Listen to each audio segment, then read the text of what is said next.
Hello, Aquarius. Welcome to your May reading. I'm going to do your general reading in the first half of the video, and the second half is going to be a love portion. For those of you who are interested in love and what's going on in your love life, you can check that out. But let's start with the general stuff. What can Aquarius expect in the month of May? What's going on with you?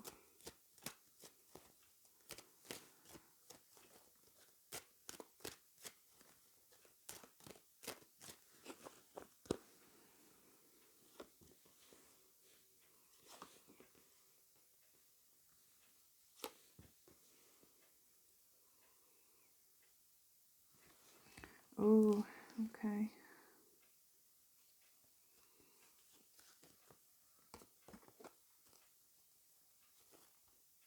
I don't know if you're deceiving yourself about something here.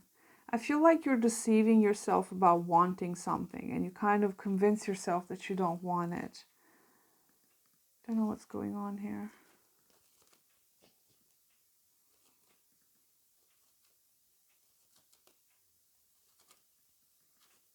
There you are at the center there with the King of Swords, but I feel like there's something you're reluctant to, or you're kind of is a bit of a self-sabotaging energy there.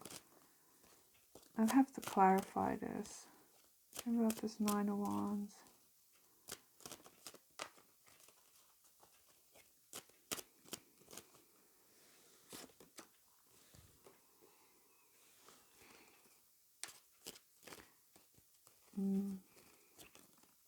You're trying to complete something here because the 9 is almost, you're almost at the finish line with something, and the world talks about completion. So it sort of feels like you're getting a little bit fed up or tired to, you know, end something here.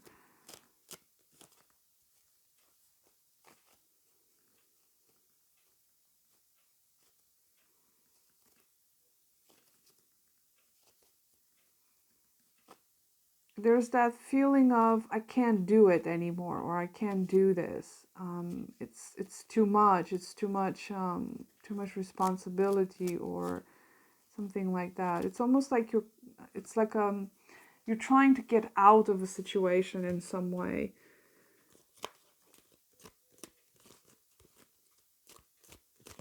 What is Aquarius up to?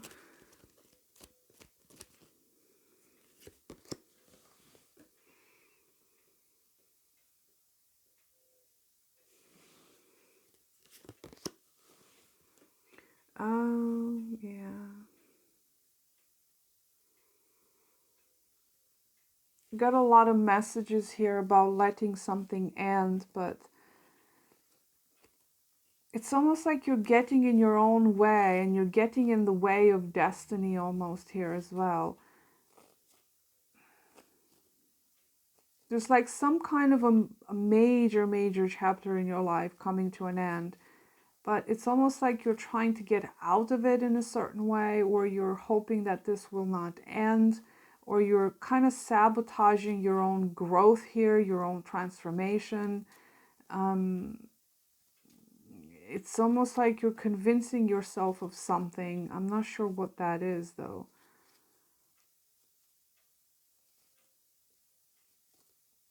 But there's a doubly emphasized message of an ending here, Aquarius.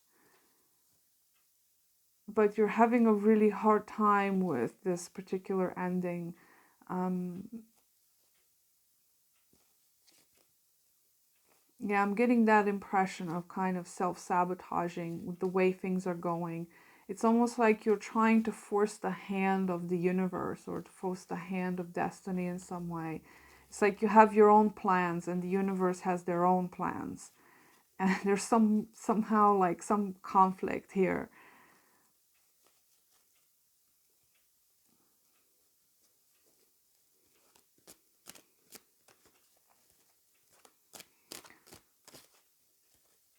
Trying to get into it a bit more. trying to cheat death, or, you know, I don't mean that literally, but it's like you're trying to do something here. With this Chariot card is, to me, there's an indication that you don't trust the process. Okay, so now it makes more sense to me, because I tried to clarify what's going on here with this ending. So to me, there's a sense that you're not trusting the process of how things should be going. You know, you're trying to get in there and change it, or, you know, you don't trust it. You have your own plans and your own decisions to make, but it's interfering with the natural way of things. So there's some area of your life, I know it's not very specific as to what this is, but there is some kind of an ending happening here, and you don't trust the process of that. I don't know, I'm getting the impression that you're tired of carrying out this, you know, carrying out this particular cycle, okay, this Nine of Wands. So you're tired of it, but at the same time, you're kind of in and out with stopping it, letting it go. Then you feel like you should give it one more try. It's like you're kind of wobbling with yourself when it comes to this ending.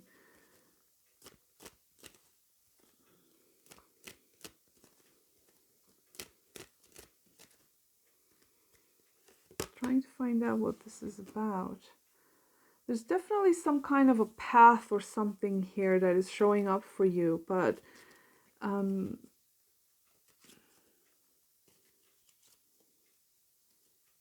it's almost like the universe is trying to clear out your path so you can get somewhere that is more clear and more, what's the word I'm looking for?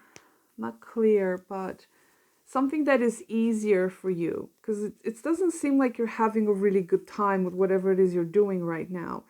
And I feel like the universe is trying to liberate you from this stuff, you know, but you keep getting in your own way here. Because you don't trust it, because you feel like if this ends, then you've got nothing, or, you know, something worse will replace it, or, you know, whatever, because we all have those negative things when something comes to an end, and then you think, now what? What do I do now? How do I, you know, move on? How do I live my life? But you're definitely not trusting the path you're on, and you're not trusting the process that's happening here, okay? Because the Wheel of Fortune talks about things that are out of your control for the most part.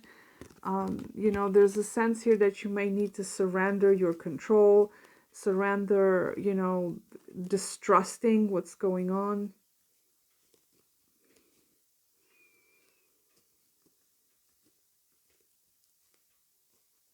It's like the universe is pushing you in one direction, but you want to go in a different direction. There is a conflict of directions here between what you want and, you know, what's the natural path, what's the natural course of action. It's like you're trying to go back to fix something, to give it another try. But that in itself might be an act of self-sabotage, because whatever it is you're trying to hold on to may not be in your best interest. Something that you need to let go of here. There's a lot of movement that's happening here, but I feel like it's kind of conflicted as to where you need to be.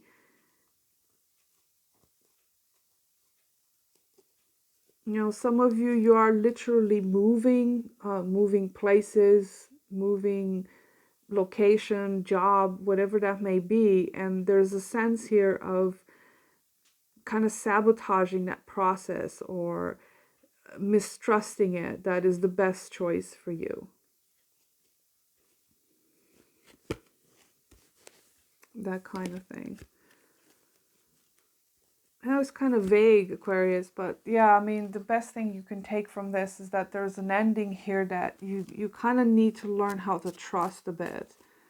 To trust where the momentum is taking you, because you do have a lot of momentum showing up here, but you just don't trust it.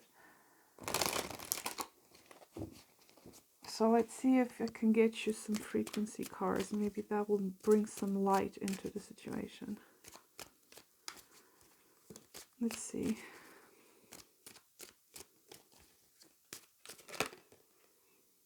Oh, higher purpose in reverse came out. That's so interesting. You're probably resisting some kind of a higher purpose here. Okay. What else?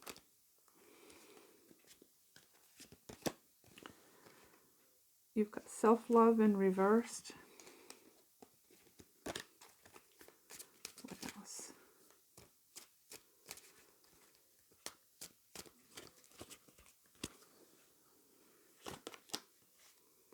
And positive intention.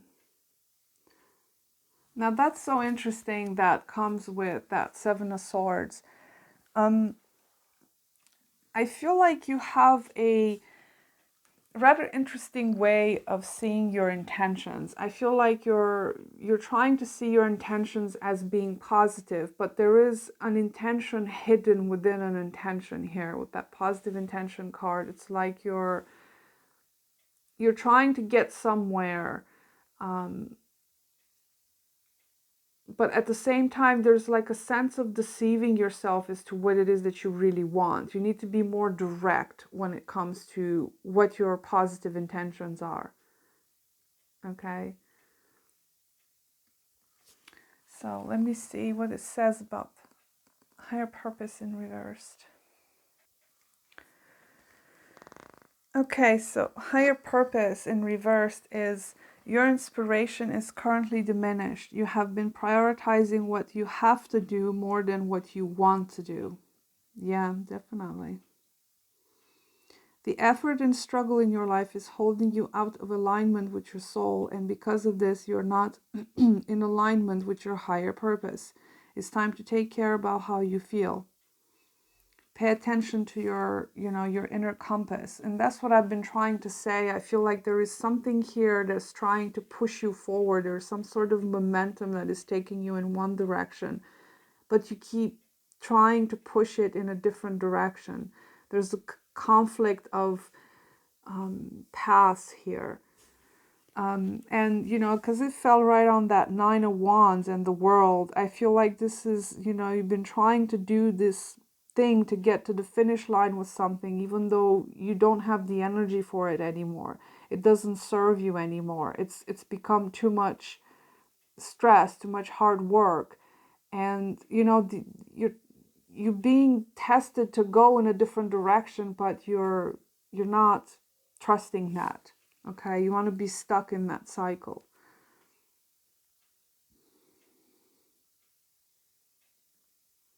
It's like you're living without joy and without purpose. It's like a repeating thing where you just keep doing the same things because it just feels right, but it doesn't bring you any joy. And, the self-love in reverse being here, this is about, instead of being loving towards yourself, you're hating yourself. Again, there's things that are out of alignment here, what you're doing, where your path is, where you're supposed to be. So, you need to pay attention to that. And there's a sense of sabotaging yourself. And because you're having this sabotaging energy, you're kind of resisting this new path that comes in.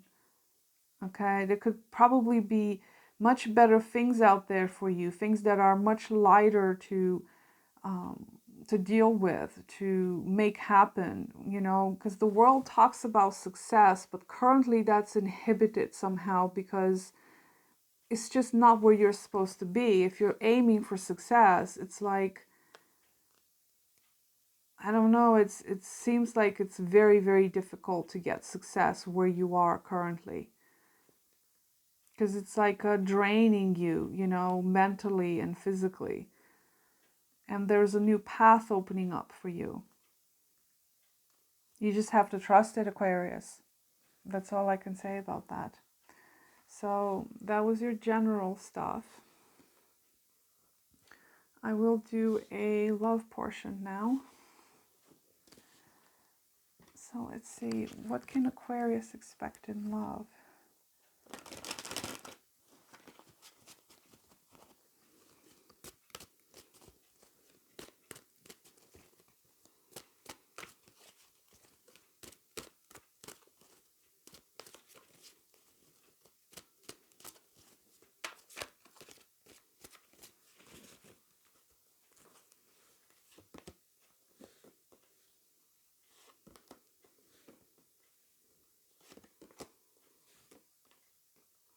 Okay, so it does seem like you have a love offer coming up here with this Knight of Cups.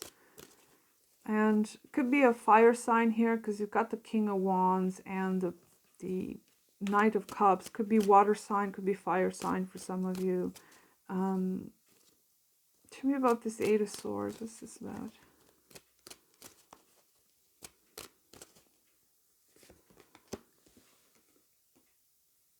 Oh, could be indecisiveness between two people here. But something has you kind of trapped in weighing out your options here when it comes to love. Could have more than one option. For some of you, you're having a difficult time dealing with the ups and downs of this connection, okay? There's something here that, you know, you're having a hard time navigating because the Two of Pentacles, it's a very unstable situation. So if you're dealing with someone, you have someone attached to you, or there's someone new coming in, or you have already a person, there's a lot of instability here. You know, it sort of feel like there's a lot of passion and a lot of love in this connection, but for some reason it's lacking the stability that is needed. It's a little bit off balance here. Whomever you're dealing with, there's a lack of balance in this connection.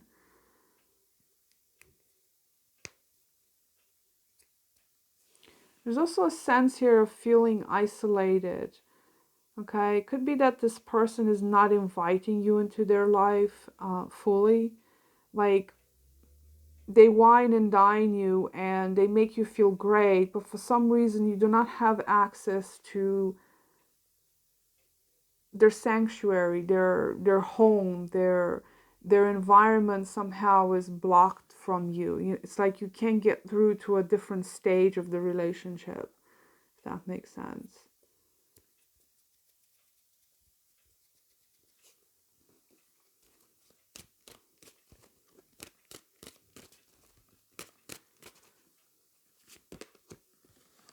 Yeah, this person is not giving enough to you.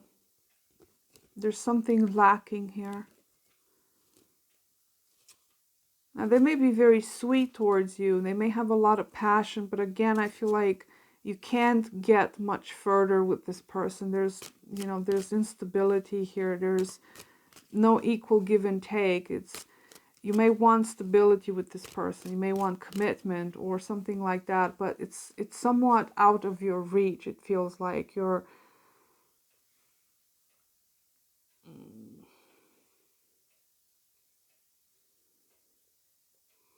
I don't feel like this person gives you what you need. Like, your needs are not being met on a practical level, on a secure level. You don't feel secure with them. That's why you've got this Eight of Swords here.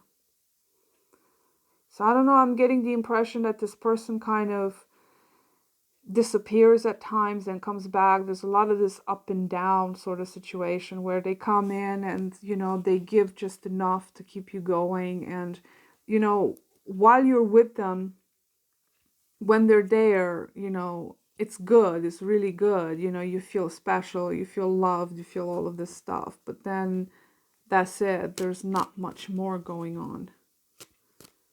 You know, you could be dealing with a breadcrumber here. You know, just saying.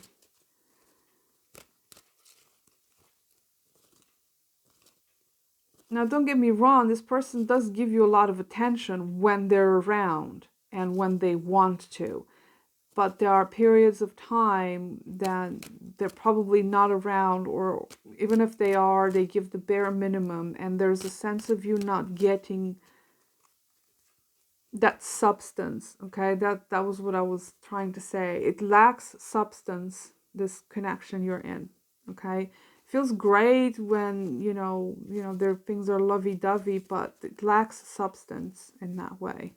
And you kind of feel isolated from this person at times, like you can't get through to them. I don't know, Aquarius. Definitely fire sign shows up strongly here, or water sign. but whatever sign you're dealing with, this person isn't giving a whole lot to you, at least for the month of May. They just kind of keep you going a little bit, but lacking the substance that you need. So that was the reading I have for you, Aquarius. I wish you the best, and I'll talk to you soon. Bye.